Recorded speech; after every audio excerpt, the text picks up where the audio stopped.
Событие знаменательное, и не только для Якутии, но и для России, я думаю. Здесь будет несколько интересных событий.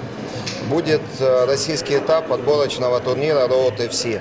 Вы знаете, Road FC в этом году объявила огромный мировой турнир с призом $1 000 000 победителю в конце.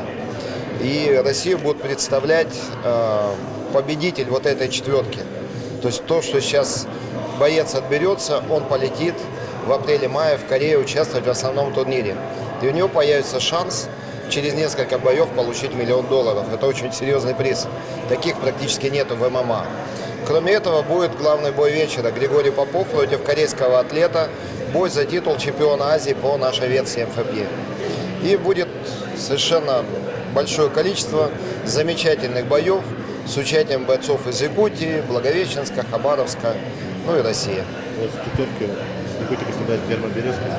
В четверку хабаровчанин Эльнур Агаев, Евгений Лахин, Омск, очень известный боец, который выступал и СБ, и Fight Night, М1, и ученик Александр Шлеменко, Павел Гордеев с Тюмени, он будет тоже драться в этой четверке. Вот бой с актуальным чемпионом Азии Григорий Попов будет бороться с Шеллом. Да.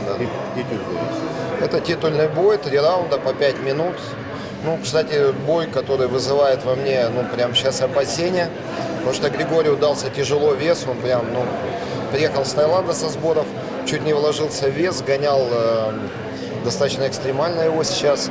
Ну и дай бог он восстановится и выиграет этот бой, потому что мы, конечно, все надеемся на победу Гриши в этом бою. Кореец, он призер Кореи, он очень опытный боец, у него 13 боев. И подбирали, чтобы он тоже был склонный к ударной технике. Ну и он один из лучших бойцов Road FC. У нас стратегическое партнерство с этой организацией.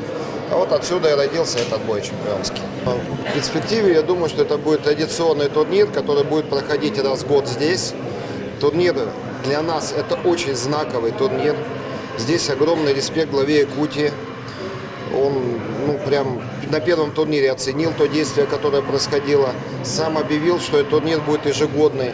И вот низкий поклон и уважение от всей нашей федерации, главе Якутии, за то, что он нас поддержал.